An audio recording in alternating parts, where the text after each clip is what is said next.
মিজান ছাড় হলো বাইরে এসে কেচে কেটে তালা লাগাই দিছি।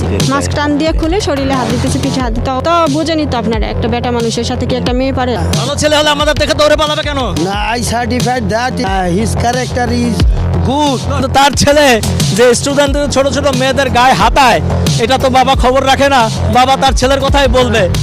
সুপ্রিয় দর্শক মণ্ডলী, আসসালামু আলাইকুম। আচ্ছা, আপনাদের কাছে একটা প্রশ্ন রাখি, বলুন তো, পিতা এবং শিক্ষক এর মধ্যে পার্থক্য কতটুকু? সে যদি মানুষ হয় তাহলে এই দুজনের মধ্যে তেমন কোনো পার্থক্য নেই, আর সে যদি হয় অমানুষ এবং সে যদি হয় পশু, তাহলে এই দুজনের মধ্যে পার্থক্য হচ্ছে মানুষ এবং কুকুর সমান। দর্শক মণ্ডলী, সেই শিক্ষক রূপী এক জানোয়ারের কথা শোনাবো আজকে, আর সেজন্য আমি এসেছি গাজীপুরে। দর্শক মণ্ডলী, সেই শিক্ষক মিজান কোচিংয়ের নাম করে 10ম শ্রেণীর শিক্ষার্থীর সাথে কি করেছিল, চলুন